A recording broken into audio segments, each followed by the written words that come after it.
Las 11 menos cuarto de la noche, seguimos en este viernes hablando de la figura de Adolfo Suárez. Hablábamos de la evolución política también, de las distintas etapas de su trayectoria. Y para entenderlas también, para entender qué pasaba en el Congreso de los Diputados y qué pasó desde aquellas primeras elecciones, Paula, queremos repasar un poquito también cómo era el reparto de escaños y cómo fue evolucionando también el apoyo que las urnas, que los ciudadanos le fueron dando a aquel proyecto político y a la figura de Adolfo Suárez. Pues muy bien, pues vamos a empezar entonces por 1977, vamos a ver esa evolución que llevó a Suárez desde el principio hasta que tuvo que dejar ya la vida política. Y en 1977, pues la UCD se hacía exactamente con 166 escaños. Lo están viendo ahí, el reparto que había en el Congreso. Tras la aprobación de la ley de la reforma política, se convocan las primeras elecciones desde el 36, tuvieron lugar el 15 de junio del 77, y la función principal de ese conglomerado de gente que ven ahí, de ese conglomerado de escaños, era formar una constitución. Suárez ganó con 48 escaños más que la segunda fuerza, era la vertiente más moderada en aquel momento. Nos vamos entonces hasta 1979, en el que Suárez logró una mayoría simple, pero empieza a atisbarse. Bueno, se empieza a ver una pequeña crisis ya dentro del partido. Eran fuerzas muy diferentes que se habían unido por un bien común, pero lo cierto es que poco a poco las diferencias empiezan a hacerse sentir. Suárez dimitió en 1981, le sucedió Calvo Sotelo, y justamente el día en el que era investido pues fue cuando se produjo ese intento de golpe de Estado, el 23F. Nos vamos hasta 1982, en el que Felipe González se hace con una mayoría aplastante. La UCD consigue 11 escaños, muy por debajo de lo conseguido hasta el momento, y su papel, igual que el del Partido Comunista, se queda en algo secundario. En esta legislatura el partido se disuelve y la CDS, el partido con el que se presentó a Adolfo Suárez, se quedó solo con 2 escaños. Tras el fracaso que tuvo su nuevo partido en las autonómicas y locales, ya en 1991 dimite como presidente del partido y se aleja de la vida política. Bueno, pues ahí tenemos esa evolución desde el principio de los tiempos de Adolfo Suárez hasta que al final pues, va perdiendo importancia dentro de la representación del Congreso. Y deja efectivamente el Congreso, deja su puesto como diputado y se dedica, en este caso ya, bueno, pues a su familia y a cuidar a su mujer y a su hija. Enfermas ambas de cáncer, que fallecieron ambas de cáncer. José Manuel, preguntábamos antes, gracias Paula por esos datos, José Manuel, preguntábamos antes también por cómo había sido esa evolución y el hecho, decía José Luis antes, que era una persona encantadora, que a la gente le atraía por eso y que bueno, pues se sentía a gusto con él, y esto hizo también que mucha gente que creía en su proyecto, aunque al principio, como decíamos antes, hubiese toda esa desconfianza, se fuese con él después también. Sí, y yo fui de las personas que entré en UCD no al principio, sino en el año 79, en las elecciones municipales. El presidente provincial José Luis Beilán y Enrique Marfani, que presidían aquí, dirigían el partido político aquí en La Coruña, pues nos invitaron a una serie de personas que teníamos preocupaciones políticas desde hacía muchos años, porque aclarándole también a Monge, yo creo que me conoce, en UCD había gente de la oposición democrática, en UCD, y en el CDS muchas más. Es decir, el presidente Suárez supo transmitir también a un sector de la sociedad, del grupo liberal, Satrústegui, por ejemplo, era una de las figuras importantes de la oposición, de la Junta Democrática, etcétera, etcétera, que eso habría que estudiarlo a fondo, y el profesor Lorenzo quizá lo conozca bien, ¿no? Es decir, un sector minoritario, pero indudablemente sí se incrustó en la UCD. Sobre todo los liberales, y tú, José Luis Beilán, me parece que conociste a algunos allí en el Congreso de los Diputados, seguramente. Y la etapa de UCD yo la viví en el Ayuntamiento de La Coruña, intensamente. Entonces fue una corporación extraordinariamente abierta a la sociedad, a la ciudadanía. La colaboración, UCD en la primera fase estuvo formando parte de la oposición democrática en el Ayuntamiento, había una gran coalición de izquierdas y ejercimos una oposición constructiva. Yo creo que fue muy positiva en ese momento, buscando fundamentalmente los intereses de una ciudad que estaba en una cierta descomposición social e incluso de infraestructuras, etcétera, de planeamiento municipal, etcétera, etcétera. Y en aquellos 2 primeros años lo que sí se produjo fue un cierto entendimiento entre la oposición, que éramos nosotros, y la coalición de gobierno, de tal forma que llegó un momento que para resolver los problemas de la ciudad, que es lo que viví y era el talante de la UCD, se discutía en el partido, pues se hizo una gran coalición en el ayuntamiento donde la formamos pues UCD, Alianza Popular, el Partido Socialista y el Partido Comunista, y se repartieron las áreas. Incluso algún sector de la oposición, el concejal Vázquez Pozo, pues formó parte del gobierno municipal en cierto sentido porque se le encargó la Concejalía de Cultura. Ese talante de diálogo, de consenso, de aportar el trabajo y el esfuerzo desinteresado que se producía en aquellos momentos, pues yo creo que también estaba en el espíritu de UCD en su conjunto y de Suárez, que era el dirigente. Y lo que decía Nona anteriormente, pues el pueblo fue el protagonista, porque estaba harto de todo un proceso de 40 y tantos años de una política cerrada, pues en abrirse a la sociedad.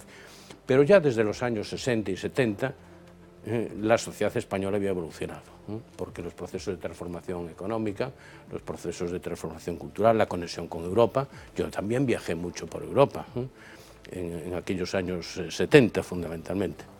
Incluso tuve algunas reuniones también en Luxemburgo con un compañero de La Coruña, Carlos Echevarría, pues expresando y explicando allí lo que era Galicia en aquellos momentos. Es decir, la sociedad era una sociedad plural ya, aunque de jure y políticamente no lo era, no lo sí, era, de facto sí lo era. De facto.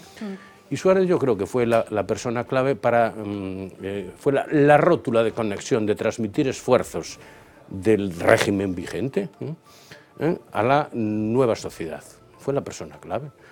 Era un gran comunicador. Yo en los contactos que tuve con él, el primero que tuve muy directo con él, lo recuerdo y lo voy a citar aquí porque es importante, ya que he sido invitado, pues decir estas cosas. Claro.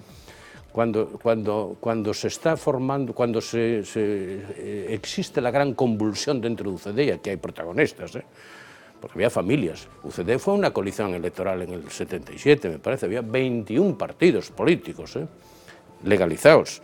Y Suárez, esa gran coalición, la une. Y él es el presidente de la Unión del Centro Democrático, el primero y el segundo, casi el último presidente, ¿no? Y viví esos momentos en agosto, cuando ya la convulsión de agosto del 82, creo, pues nos fuimos a Madrid 3 o 4 concejales de La Coruña.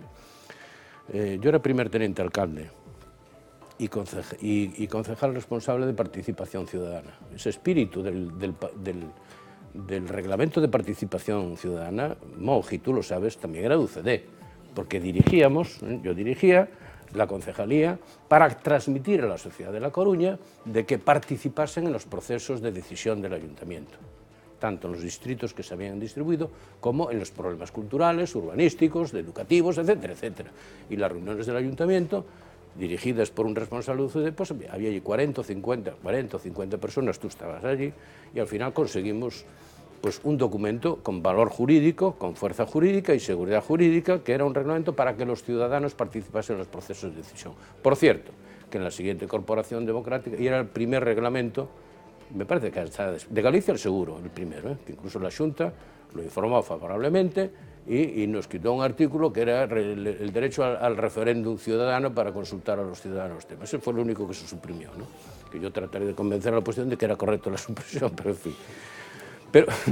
Pero, ¿qué te quiero transmitir? Ese espíritu lo tenía Suárez, ¿de acuerdo? Esa capacidad de consenso de sectores políticos de la sociedad, de esos 21 partidos, e incluso de la oposición democrática, pues estaba en la UCD.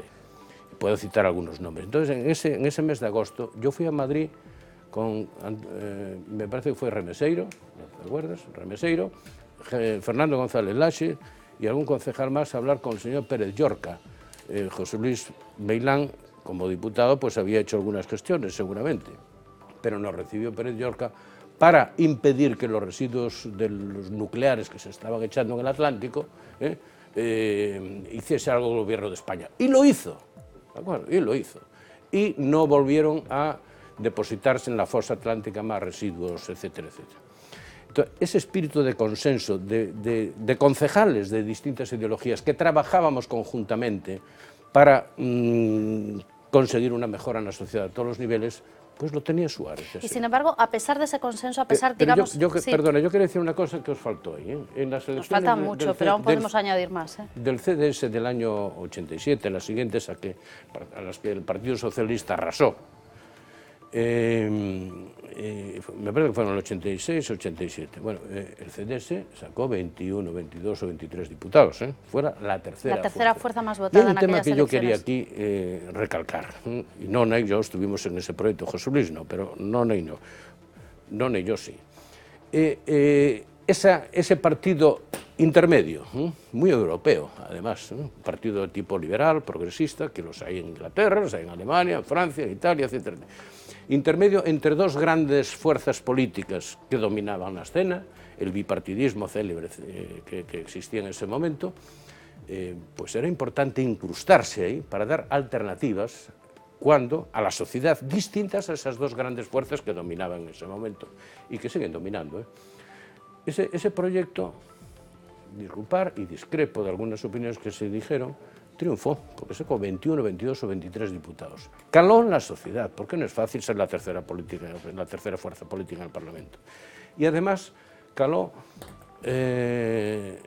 incluso en las siguientes elecciones europeas, que me parece que fueron en el 89. No recuerdo ahora bien, pero hay que calcularlo. Y voy a citar los 5 diputados que sacó el CDS en ese momento, eurodiputados. Eduardo Punset, Carmen Díaz de Rivera, Raúl Morodo, uno de los grandes líderes de la Junta Democrática, que se constituyó en el 73 en Viana do Castelo, en Portugal, en el Hotel do Parque, ¿de acuerdo? Pues también estaba en esa lista. Eduardo Punset había estado en el Partido Comunista.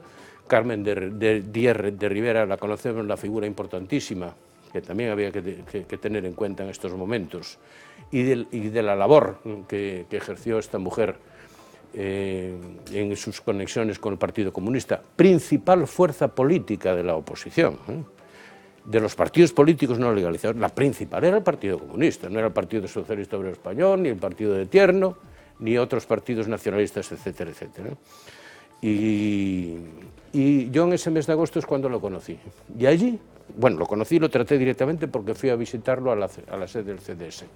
Y allí decidimos que yo iba con él a donde fuese necesario, a las elecciones. Al matadero, sí, pero no importaba, como le pasó a Gerardo González Martín, no pasaba nada. A pesar de esa convicción personal que le pasó a mucha gente, como tú decías, que se fue con él, a pesar de que efectivamente en las siguientes elecciones se consiguieron esos 20 y tantos diputados, el proyecto se va disolviendo y también el apoyo, y lo hemos visto en ese resultado, el apoyo que la gente le da a la propia figura de Suárez y a su proyecto político. ¿Por qué pasa esto? Porque efectivamente eu creo que falar de Adolfo Suárez é falar da transición. E dese período limitado de meses. Claro, o que pasa é que a transición chega hasta hoxe. O sea, se nos deixades un momentiño nos poñemos a discutir en que consistiu e como foi, non? Eu me quedo con... Estamos con recordos e con análisis, non? Eu me quedo, se me permites, primeiro fago uns recordos e logo un análise. Eu me quedo con unha frase de Suárez que medio saliu aquí xa, que non recordo exactamente, pero que intentaba representar o que el quería facer e que era justamente o que o franquismo saliente quería facer e o que a oposición, da que se falaba antes, tamén quería facer. Non? Era unha frase algo así, seguramente recorda alguén mellor, como quero facer real a nivel oficial o que real, además esto de los niveles que se utilizaba mucho en aquella época, ¿no? A nivel da rúa, a nivel de calle. ¿No? E efectivamente eso entendía todo o mundo, é dicir, que o que é normal, que o que xa sabemos, que o que está entre liñas, pase a ser o normal, o que todos facemos, pois que se aproben leis de libertades civiles, que se aproben... Bueno, esa era a idea. E logo, outra referencia, que tamén é así un flash, non? Eu recordo perfectamente a primeira imaxe que sale en televisión de Suárez, que fora director xeral da televisión, e que hoxe estamos precisamente vivindo casi en directo a súa ida, a súa marcha de entre nós, e a mí me impactara moito aquela imaxe, porque parecía a imaxe de un gobernante sueco, ou danés, ou francés, non? Era o chamorrei, e entón o que pon o telexornal do momento é como el colle o seu 124 blanco no garaxe do chaleiciño onde vivía e sale, non? E ali están as cámaras para retratar ese momento. En mangas de camisa, sin garabata, nun coche utilitario e conducindo el. El utilizaba esa imaxe, efectivamente, pero quería dar esa idea de normalidade. Son unha persona de 40 e pico de anos, de 45 anos, normal, como todos vos. Que cojo mi coche e me voy... Exactamente. É certo que o criticaban, que ninguén o esperaba, se comenta incluso que o país tiña unha portada preparada porque o presidente iba a ser Areilza, en fin, que se acordouxe do papel de Areilza naquel momento, ¿no? E logo, outra cuestión que non se comentou ainda, bueno, está salindo constantemente que a idea, digamos, a idea forza de toda a transición que sigue hoxe. Hoxe varios políticos en mítines falaron de recordar aquel tempo, que era o tempo do consenso. Esa idea do consenso é unha idea que el utilizou dunha forma, bueno, que el plasmou, ¿no? E que justamente reflicte o seu diálogo con Carrillo, é o diálogo do franquismo que quere salir do franquismo e dos protagonistas da Guerra Civil, É dicir, porque hai que recordar unha cousa, é certo que era o partido máis importante da oposición, pero non foi o partido máis importante das primeiras eleccións porque eso demostra a diferencia que hai entre a realidade e a suposición, ¿no? E foi o único partido que presentou candidatos da Guerra Civil, por certo. E aquelo foi un error brutal, que tamén o levou a donde o levou, e en cambio o franquismo que salía presentaba xente nova, dinámica e moderna. E logo, se me permites, desde o punto de vista da análise, que aquí salía tamén, o piloto do cambio, durante uns anos, non foi Adolfo Suárez, incluso un colega meu historiador, Charles Powell, escribiu un libro que se chama O piloto do cambio, e o piloto do cambio era o rei, ¿no? Es decir, durante os anos 90, mentras ademais Suárez, en vez de dar conferencias polo estranxeiro e dedicarse a ler e a pasar a historia xa e seguía na liza política, se instalou a idea, ou se quixo instalar a idea de que o piloto do cambio fora o rei. Efectivamente, o asunto foi moito máis complicado. A audacia de Suárez, que aquí se mencionou, eu creo que foi fundamental, a súa ambición, a súa capacidade para liderar esa idea de que se sentía chamado a pilotar todo aquilo, ¿no? O sea, se hai un piloto do cambio, aínda que o libro e a referencia sempre para o rei, se hai un piloto do cambio, estrictamente foi el, porque era o que movía e tiña os elementos para poder facer, e o fixo, xuntou un montón de partidos, eso eu creo que é indudable. Que ocurre? Que todo o franquismo sabía, desde o ano 69 aproximadamente, e o que non se vai dando conta, de que a democracia era inevitable. E isto nunha entrevista do ano 74 con Manuel Fraga en Por Favor, que lle fan nada menos que Ramoneda e Vázquez Montalbán, o someten a un terceiro grado, e ele acaba dicindo exactamente esta frase: o futuro de España é democrático e a democracia é inevitable cando se produza o que o franquismo chamaba el hecho biológico, que era como chamaban ao momento no que morrera o caudillo. Se utilizaban ese tipo de, digamos, de sombras lingüísticas. Que ocurre? Que todavía se utilizan ahora. Que ainda se utilizan ahora, utilizamos outras, ¿no? Aquelas non sonan un pouco raras. Que ocurre? Que, efectivamente, hai un contexto internacional europeo que determina, e que ademais é económico, que determina e obriga que vayamos nesa dirección. A Europa, Unión Económica, non admitiría nunca a España, a pesar dos esforzos de Ullastres e de moitos outros dos anos 60, si non se daba demais o paso a ser unha democracia normalizada, ou máis normalizada posible. Por lo tanto, iso era algo que había que facer. Logo está a oposición política, que de estar perdida nos anos 50 pasa a ser unha oposición que se xunta coa xuventude, e que prácticamente, digamos, o decían tamén, en fin, Vilela, Gerardo González Martín, decir, que era unha oposición, era máis forte do que ela mesma parecía e se creía moi forte, porque era unha oposición xeneracional. Toda a xente nova estaba na oposición. Decir, o pobo é unha expresión moi abstracta, pero digamos que todo o mundo quería esa transformación, ¿no? E desde logo había unha oposición política fortísima, e houve conflictos fortísimos, e houve folgas, manifestacións, agrupamentos, centos de partidos de oposición, en fin, antes se falaba da Xunta Democrática, en fin. Houve sectores do propio réxime que se foron marchando, eu sempre poño como exemplo meus alumnos, no ano 53, o bacharelato do ano 53, o fai un ministro que logo será a oposición democrática cristiana, que é Ruiz Jiménez, ¿no? En fin, non falar de moitos outros protagonistas. Por lo tanto, hai unha oposición forte que ademais está plantando cara dunha forma decidida, que dá lugar a 5 fusilamentos, que dá lugar a, en fin, unha serie de convulsións. E é curioso, porque o franquismo morre con 5 fusilamentos no 75 e no último mes do ano, despois da morte de Franco, aproba algo así como 9 decretos para olvidar a Guerra Civil. Moito antes da Lei de Memoria Histórica. É dicir, se está querendo olvidar aquelo. Se está reconocendo os militares da República, se está... En fin, todo isto en 6 meses, que é unha cousa asombrosa. Ese é o contexto no que Adolfo Suárez vai ser presidente do goberno.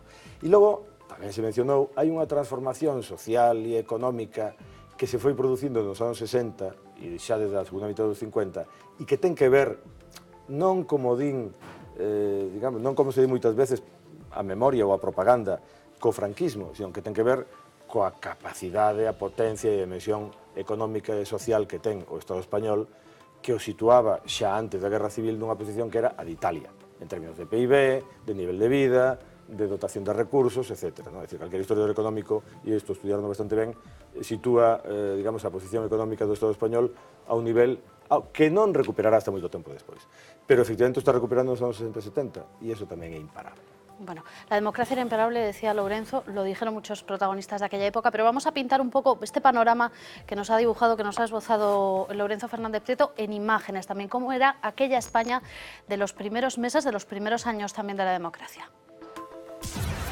Junio de 1976, el rey Juan Carlos decide sustituir a Arias Navarro al frente del gobierno. 3 de julio suena el teléfono de Adolfo Suárez, hasta entonces anónimo funcionario franquista y ministro de Arias. Adolfo, ¿qué haces? ¿Quieres venir a tomar café? Con su SEAT 127 y vestido de traje azul oscuro, Suárez se presenta en Zarzuela. La transición empezaba a sentar sus bases en una España atormentada tras el régimen franquista. Los 6 meses que transcurrieron desde diciembre de 1976 hasta las primeras elecciones, el 15 de junio del 77, fueron para muchos los más difíciles. La conflictividad laboral y social, el terrorismo, la legalización de los partidos políticos, los nacionalismos y una situación económica que empeoraba con los días ocupaban las portadas de los periódicos. El barril de petróleo se dispara. En apenas un año pasa de 1,63 a 14 dólares. En precios actuales serían como 132 euros. Entre 1973 y 1977, España acumula 14.000 millones de dólares de deuda exterior, lo que representa un importe superior al triple de las reservas de oro y divisas del Banco de España. La inflación se multiplica. Del 20% de 1976 se pasa a mediados de 1977 al 44%, frente al 10% de media de los países de la OCDE. Es decir, se doblaron los precios. El paro comienza a crecer de forma progresiva. 900.000 españoles buscan empleo en 1977, una tasa del 5,7%. Hoy es del 24,6%. La dramática situación de entonces obliga a una política de concentración. El gobierno llama a los sindicatos y al resto de partidos. Tras varias reuniones, el 15 de octubre del 77 se firman los pactos de la Moncloa. 10 personas los suscriben inicialmente, representando a la UCD, a los socialistas, a los nacionalistas vascos y catalanes, a Alianza Popular y al Partido Comunista, legalizado 6 meses antes. El documento de 44 folios incluye el control de la subida de los salarios, que hasta entonces se incrementaban en función de la inflación registrada y que a partir de ahora lo harían en función de la prevista por el gobierno. Se incluyó una reforma fiscal con la creación del impuesto del IRPF y una profunda reforma del sistema de la seguridad social con un aumento del seguro del desempleo. En el terreno político, el documento apuesta por la libertad de expresión y los derechos de reunión y asociación política. Se despenaliza el adulterio y se regula la venta de anticonceptivos. La apuesta por la reforma política descabalga a Fraga del acuerdo. Alianza Popular se acaba desmarcando. Relanzamiento de la economía. Bueno, pues el país se da la vuelta completamente, se dan la vuelta a las leyes respondiendo de alguna manera a lo que decía antes Manuel, a lo que la sociedad estaba demandando a gritos. Sí, efectivamente, insisto... Y en un periodo tan cortito de tiempo, sí, además. Sí, hubo un cambio importantísimo, que era un pouco insistir nun comentario que fixen antes de que, a pesar de que todos os organismos democráticos, como a Plata Junta, que agrupaba a Coordinación Democrática y la Junta, y a nivel de Galicia pues participaba a Táboa Democrática, no estaba en ese organismo, aunque tamén existía como coordinadora de fuerzas políticas, o Consello de Fuerzas Políticas Galegas. Bueno, pues todos os partidos coincidían en que deberían legalizarse sin exclusión todos os partidos políticos. E iso foi un pouco o que se acordou en unha reunión que tivemos en Madrid. Conto como anécdota que a representación que levamos de aquí desta Táboa Democrática de Galicia, que habíamos unos 600. Fuimos a Madrid unos 600. Anso Guerreiro, Andrés Eguíbar e Maseu. Daquela non había dietas e íbamos así. Entón, a representación da Táboa Democrática en esa reunión de Madrid... Cabían uns 600. Íbamos en uns 600 que tiña eu. Bueno, entón, en esa reunión acordóse esa exigencia. Que pasa? Pois que non se cumpriu. Suárez, facendo gala de unha gran audacia e decisión, pues legalizou o Partido Comunista en a Semana Santa de 77. Non legalizou a todos os partidos, quedaron algúns sin legalizar, e de feito non pudieron presentarse ás eleccións do 77, do 15 de xuño, cas súas siglas. E o mismo presentei en unha candidatura no 77, encabezando a candidatura da Coruña, de Agrupación Electoral de Traballadores, porque o meu partido non estaba legalizado, daquela a Organización Revolucionaria de Traballadores. Fuimos legalizados despois e presentámonos cas nosas siglas no 79. Isto está aí. E teño aquí as candidaturas que tiveron votos no 77 aquí en Galicia, e efectivamente aparece a Agrupación Electoral de Traballadores, Frente Unitario de Traballadores, Frente Democrático de Izquierdas, que agrupaba a partidos que en ese momento non estaban legalizados. Pero cantas candidaturas había? Había, pois, 1, 2, 3, 16 ou 17. Estaba a Falange Española, de las JOS, etc. Bueno, 17 candidaturas. Bueno, despois, eu penso que nese momento da transición moitos estábamos pola ruptura democrática. Estamos pola ruptura democrática. Alguén di, bueno, pero es que nese momento non había forzas suficientes, Franco morreu na cama, etc. etc. Eu penso que o tempo deu a razón aos que estábamos pola ruptura democrática. Non foi ao revés. Por qué? Porque quedaron restos aí do franquismo que quedaron actuando. E estamos pagando agora mesmo as consecuencias desos restos que quedaron sin depurar. Pudo facerse unha transición pacífica, pero o que non se pode permitir é que restos do franquismo quedasen en postos de privilexio e fundamentais das institucións do Estado. E por que digo que estamos pagando un precio? Hubo militares que estiveron participando no golpe de Estado do intento de golpe de Estado do 23F do 31 e hubo nos meses posteriores, non sei se lembrades, un manifesto de 100 militares apoiando ese golpe, posteriormente. Non se les fixo absolutamente nada. Seguiron a súa carreira militar, despois de pronunciarse públicamente apoiando ese intento de golpe militar. E algúns deles chegaron a general de brigada, o fillo de Blas Piñar. E despois dese intento de golpe de Estado, pois aínda hoxe hai unos militares, o fillo Tejero, que se siguen reunindo para celebrar o 23F.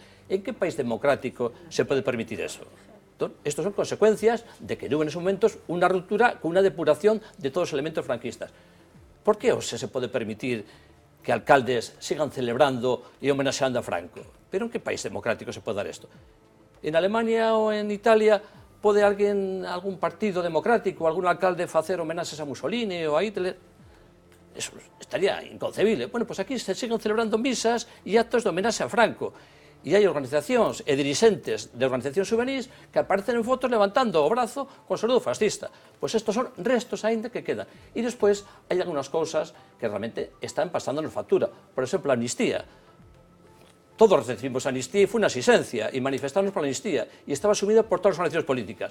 En verdade, amnistía e estatuto de autonomía eran dos tres lemas, non? Bueno, pois a amnistía, que era unha cosa moi positiva e que nos permitiu a moitos que estábamos represaliados e despedidos do traballo volver a traballar novamente, pois resulta que agora ten unhas consecuencias moi negativas.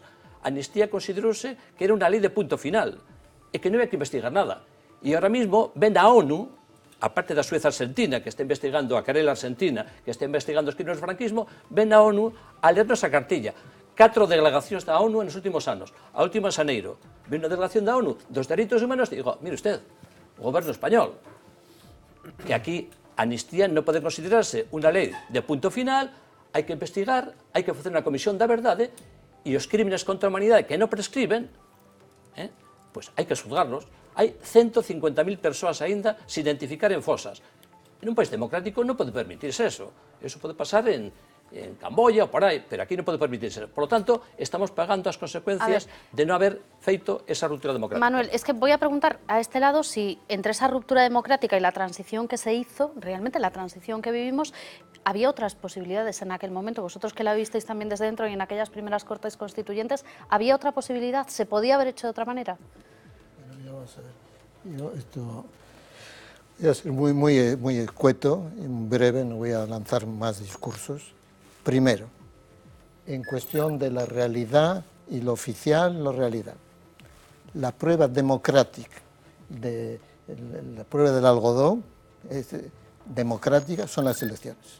En 1977, aquí en La Coruña, yo presidí la de Unión de Centro Democrático, de 9 diputados, 6, 2 los socialistas, 1 la Alianza Popular. La estrella entonces dominante, Beiras, mi colega, un desastre. Creo que enfermó entonces como consecuencia de esas elecciones. 79, elecciones de nuevo, 6 diputados, 2 el PSOE, 1 Alianza Popular. Esa es la realidad. Y lo otro, pues quede para lo que cada uno considere como le parezca. Esa es la realidad democrática. 2. En cuanto a la transición, yo creo que fue una operación finísima desde el punto de vista político, jurídico, no hubo violencia y se jugó con las palabras como hay que jugar en países civilizados. Las Cortes fueron constituyentes, realmente constituyentes, aunque formalmente no eran constituyentes. Y esto forma parte del diálogo democrático que no tira piedras uno al otro, sino que se entiende con palabras. Y eso es presidido por una magnanimidad de todo el mundo. Algunos ahora dicen, es que estaban atemorizados, tenían miedo. Yo pienso que eran personas libres, que Carrillo era una persona libre, que Felipe González era una persona libre y que tuvieron la visión de futuro y la magnanimidad de aceptar. Carrillo, por ejemplo, la bandera española, la mención de la Iglesia Católica en la Constitución. Naturalmente que no eran republicanos y naturalmente no eran precisamente devotos, ¿verdad? Y si no lo hicieron, ¿por qué? Porque era construir un país. Yo recuerdo ir a explicar la Constitución por varios países de Europa con un partido, con un diputado del Partido Comunista que había estado preso, no sé si 20 años o no sé cuánto, era andaluz, y yo, claramente reconciliación. La idea era reconciliación. Aquí a mí me impactó y me admiró extraordinariamente. Entonces, por tanto, que si hay flecos o no hay flecos, lo que sea, yo prefiero creer que la gente actuó con libertad, que se hizo con una enorme elegancia, que hizo con una enorme finura jurídica. La solución de romper, que es lo del nudo gordiano, es una solución militar. La solución inteligente, democrática, es deshacer el nudo y eso es lo que se hizo. Dificultades, todas. Paro, como ahora. Inflación, mucho mayor que ahora. Dificultades, las que había porque se empezaba. Y con esas dificultades se hizo eso gracias, evidentemente, a todo el mundo. Si no hubiera habido esa comprensión por parte y esa voluntad de consenso, pues no hubiera salido nada. Y eso duró hasta la Constitución. Y la Constitución se hizo por consenso. Y hacer en 6 meses el Estado democrático, que no solamente el Estado autonómico, donde por un lado estaba en el PNV el pacto con la corona, constitucionalmente es muy difícil de explicar. Y en la parte opuesta, la Alianza Popular hablaba de la mancomunidad de diputaciones, encontrar una solución en poco tiempo, pues me parece que ha sido bastante importante.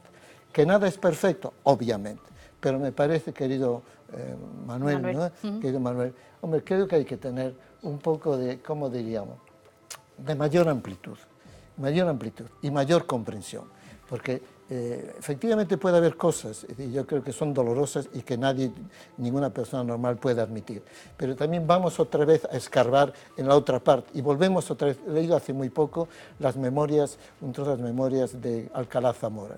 Es tremendo. Una persona imparcial, una persona que quería republicana, que quiso que aquello fuese hasta el final, pues no fue posible. Por tanto, yo creo que vamos, en la historia personal y en la historia colectiva, vamos a ver lo que sea positivo y tratar de mejorar lo que sea negativo, pero no quedarse encerrados en todo eso. Y por tanto, yo creo que en ese sentido, pues la transición, y es lo único que quisiera dejar en claro, de reivindicar, como aquí se ha dicho, el espíritu de la transición, el espíritu de comprensión, de moderación, de contar con los demás y de poner los intereses del Estado, los intereses del país por encima de los intereses personales, el interés del futuro, que creo que es en esta primera etapa, para mí incuestionable, de Adolfo Suárez, donde se labró el bien merecido, por lo menos para mí, un galardón de ser un estadista. Quizás después fue político. Pero hasta aquel momento fue un estadista. Fue un estadista. También es verdad que a partir de entonces, de aprobada la Constitución en las primeras elecciones, empezaron ya pues otras cosas que hoy ya pues, nos olvidamos un poco. El ansia, por ejemplo, del Partido Socialista de llegar al poder, de la moción de censura. Es decir, no fue un camino de rosas aquello. Y hay que hablar entonces también de los propios que estaban con Adolfo Suárez. Es decir, Fernando Abril fue una persona para él extraordinario. Hubo gente inteligente que pusieron también su contribución para hacer las leyes, Dandelino Lavilla, Miguel Herrero de Miñón, etc. Gente que eran competentes. Yo mismo también actué en ese sentido. Yo había, como digo, conocía la realidad alemana, conocía el informe Kilburn del Reino Unido. Todo eso lo hemos volcado allí. Y cuando terminó esa operación, muchos nos volvimos a la vida normal, corriente, porque lo importante era aquello, que aquello fue un desastre, al final como partido, porque al principio era una coalición. Quizá el segundo paso ya no fue tan bueno, pues cuando se hacen los partidos desde el poder, pues aquello ya no funciona del todo bien. Pero en fin, yo no quiero subrayar esta parte, sino la parte primera, donde me parece que es la figura de Adolfo Suárez, naturalmente, con el rey, porque el rey se lo jugaba también, el rey se jugaba su futuro y el futuro del país, la corona. Crear una monarquía en el siglo XX era muy arriesgado. O sea que verdaderamente se lo jugó todo y se lo jugó con una carta pensando no solo en el futuro de la corona, sino pensando también en el futuro del país. Por tanto, es importante integrar a todo el mundo. Y Adolfo fue la persona que pudo materializar eso. Y mucha gente, porque pensábamos lo mismo, y la verdad que éramos más que los que pensaron en la ruptura, es que al final, en las elecciones, lo que salió es lo que salió, 77 y 79. Bueno, hablábamos del rey, hablaba antes, no sé si lo mencionabas como piloto, esto del piloto, el timonel, o a ver cómo lo llamamos, porque acompañando a ese piloto, como lo queramos llamar, había muchos más actores. Hemos mencionado al rey, se ha mencionado también a Santiago Carrillo, se ha hablado de Felipe González, pero había más y queremos conocer al resto de los protagonistas de aquella etapa, de aquella primera etapa de la transición. Algunos fueron chinitas en el zapato de Adolfo Suárez, otros lo acompañaron en el camino, vamos a conocerlos. El rey don Juan Carlos. En el papel del monarca hay cara y cruz. Por un lado, fue designado por el propio Franco como su sucesor al frente del Estado. Por otro, muchos le consideran motor del cambio hacia la democracia. Juró los principios del movimiento, pero al tiempo contribuyó a su abolición. Su figura ha servido como aglutinante por encima de las ideologías. Fue el encargado de encomendar a Suárez la tarea de formar gobierno en 1976. Torcuato Fernández Miranda. Jurista y profesor del todavía príncipe Juan Carlos, Fernández Miranda se convirtió en consejero del futuro rey. De él proviene la idea de reformar el régimen a través de sus propias leyes. También los 3 nombres propuestos para presidir el segundo gobierno tras la muerte de Franco, entre los que figuraba Suárez. Se le considera el cerebro de la ley para la reforma política que abrió la puerta a la democracia. Manuel Gutiérrez Mellado. Este general se convirtió en la mano derecha de Adolfo Suárez. Su papel fue clave para el entendimiento con un ejército que todavía no había aceptado su papel secundario en el nuevo régimen democrático. Acalló el ruido de sables en momentos tan críticos como la legalización del Partido Comunista y se convirtió en icono del 23F al levantarse y pedir explicaciones a los golpistas. Vicente Enrique y Tarancón. El cardenal Tarancón fue el encargado de suavizar a la otra pata que sostenía el franquismo, una iglesia católica fuertemente imbuida de los valores del régimen. Su talante aperturista, sus escritos y declaraciones prepararon a parte de la sociedad para aceptar la democracia. Fue apodado el Cardenal de la Transición. Santiago Carrillo. Su cargo como secretario general del Partido Comunista le convertía en la cabeza visible de una de las dos Españas. Su decisión de optar por la colaboración y la reconciliación fue clave para la transición. Trabajó estrechamente con Suárez y el rey y logró la legalización del Partido Comunista, convirtiéndolo en la tercera fuerza del país en las primeras elecciones de la democracia. Felipe González. Elegido primer secretario general del PSOE, encabezó el partido en las elecciones de 1977, logrando 118 diputados que le convirtieron en el líder de la oposición a Suárez. En 1982 era elegido presidente del gobierno, cargo que ocupó durante casi 14 años, los de la consolidación del sistema democrático español. Manuel Fraga. Exministro franquista y miembro del primer gobierno posfranco, muchos vieron en él al futuro presidente del Ejecutivo. Esas aspiraciones no se cumplieron, pero Fraga supo reciclarse. Fundó Alianza Popular y se convirtió en el líder de la derecha española. Fue además uno de los padres de la Constitución aprobada en 1978. Antonio Tejero. La imagen de este alto mando de la Guardia Civil, pistola en mano en el Congreso, marcó un antes y un después en la transición española. El intento de golpe de Estado pudo haber supuesto el fin del proceso de democratización. Sin embargo, acabó por reforzarlo. Tejero está considerado uno de los cabecillas del 23F por su actuación en el hemiciclo. Fue expulsado de la Benemérita y condenado a 30 años de prisión. Bueno, desde el rey hasta Tejero hemos repasado a 8 personajes. Yo no sé, Nona, ¿falta alguno? ¿Hay algún nombre que...? Seguramente faltarán muchos, claro. Pero yo no voy a poner a ninguno sobre la mesa porque no creo que nos quede mucho tiempo. Y yo nos queda muy poquito. Muy poquito. Yo quisiera dejar claro que soy de las personas absolutamente convencidas, respetando lo que decía Manuel Monge, faltaría más. El respeto es respeto, no es tolerancia, que creo que es mucho más que el respeto, que la tolerancia, el respeto. Que creo que la inmensa mayoría del pueblo español no estaba por la ruptura. Y es más, él dice que teníamos razón los de la ruptura, porque quedan incrustados elementos del franquismo, porque quedaron...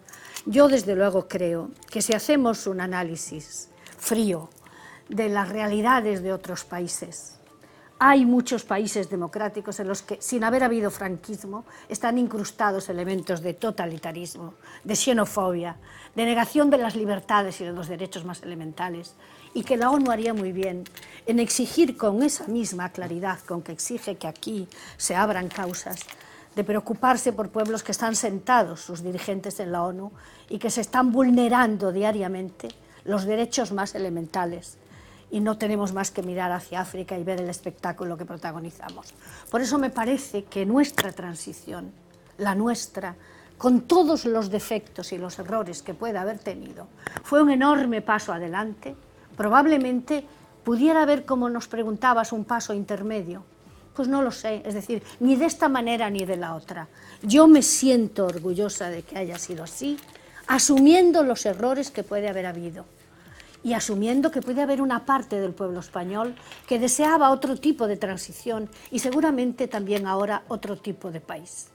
Pero ojalá se recuperase cuando menos algo que yo no he tenido tiempo al menos de hablar de ello, que es lo que debe orientar la actuación política fundamentalmente, que es la lealtad institucional, la lealtad hacia las instituciones, y que eso...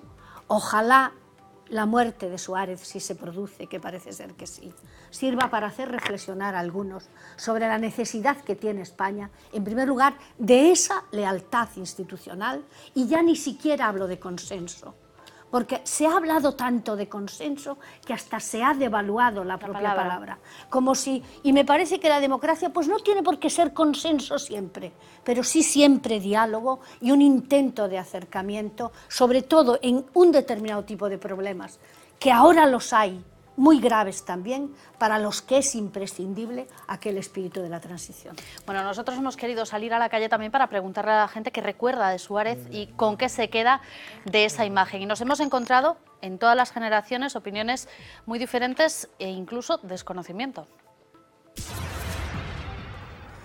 El primer presidente que hubo en España. Pues fue el presidente de España, en la transición. Es un expresidente de gobierno. Sí, la transición... Creo que fueron el 76 o 77 las primeras elecciones españolas, democráticas, sí. Depende. No. No. Es un expresidente de España. ¿Y sabes en qué época gobernó? ¿En qué época histórica gobernó? Hace más de 25 años, creo. Más o menos, por lo que me contó la abuela. Hombre, fue el expresidente del gobierno. Sí, en la transición. Sí, bueno, fue presidente del gobierno, sí. Pues supongo que en los 80, a principios de los 80. Mucho. Yo creo que fue el mejor presidente que tuvo España. Hombre, yo creo que fue ahí una bisagra importante entre un régimen y la democracia. Creo que todo. La recuperación de lo que es una verdadera democracia. Lástima que se va todo a freír. Para mí, penso que foi un dos mellores presidentes. Un mellor. Yo creo que mucha, pero no lo sé porque no estaba viva entonces. Bueno, sobre todo en el 23F, ¿no? Está el tema del golpe de Estado, como bueno, su comportamiento en el golpe de Estado. Bueno, pues ocupó el papel de la transición, fue con el golpe de 23F y todo, pues tuvo un papel importante, muy importante. Lorenzo, los que sois profesores, yo no sé si la idea de que los más pequeños no lo tengan tan claro entra porque aún no les ha llegado el momento en el colegio, porque como le pasaba a esta niña, se lo ha contado su abuela. Seguramente, que a historia ten unha parte de memoria e outra parte do que che contan e outra parte do que é. De feito, agora estábamos falando desto e a mí me viña a memoria unha cousa, é dicir, eu aos meus alumnos sempre lles digo tamén que nos intentamos explicar o que pasou e por que pasou o que pasou. Logo, se foi o mellor que pasou ou non, é que non ten volta. O sea, pasou eso. Que ocurre? Que efectivamente, por exemplo, naquel momento estábamos aprendendo o que era democracia. É dicir, non había democracia durante 40 anos, había un recordo dunha guerra e o recordo da guerra foi motor do acordo, precisamente. Pero, por outra parte, bueno, todo o mundo, unha consigna da oposición era liberdade, amnistía, estatuto de autonomía. Ninguén imaginou naquel momento, e ninguén creo que o criticara, que a amnistía podía ter o efecto que ten, e que efectivamente hoxe a ONU recoñece e que hoxe estamos vendo, porque eso determina o paso do tempo que nos dá distancia. Pero naquele momento a consigna da oposición era a amnistía e o programa da reconciliación era o programa do Partido Comunista de España desde o Congreso do ano 1954. Bueno. O cal quere decir que, en fin, pasaron 38 anos que son os mesmos que pasaron de 1936 a 1976. Sí, como siga isto así, que a pérdida de memoria histórica de non escarbar, pois vai chegar un momento que vamos a preguntar aos nosos alumnos nos institutos e non van a saber quen era Franco. Entón, efectivamente, nos currículos escolares debía haber tamén unha pequena relación de persoas e o papel que xogaron.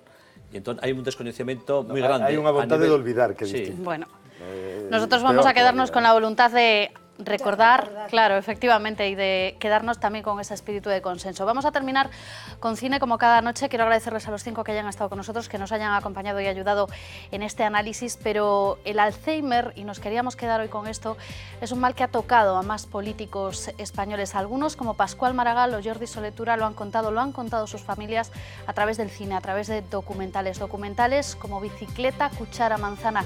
3 palabras muy sencillas para explicar lo que pasa en la cabeza de alguien que a través de una proteína pierde los recuerdos de lo que fue. Con ese recuerdo y también con el respeto a una figura que se apaga, la de Adolfo Suárez, terminamos hoy. Gracias por estar con nosotros.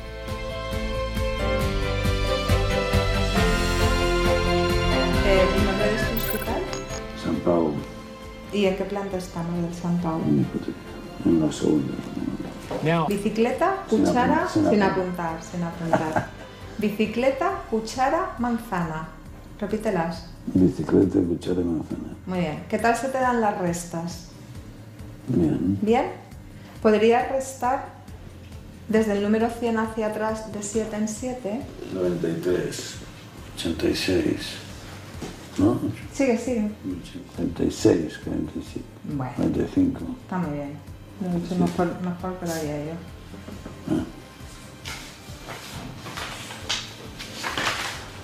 ¿Te acuerdas de las 3 palabras que te he dicho hace un poquito? No. ¿De ninguna? A ver. Eran 3. Eran 3 palabras.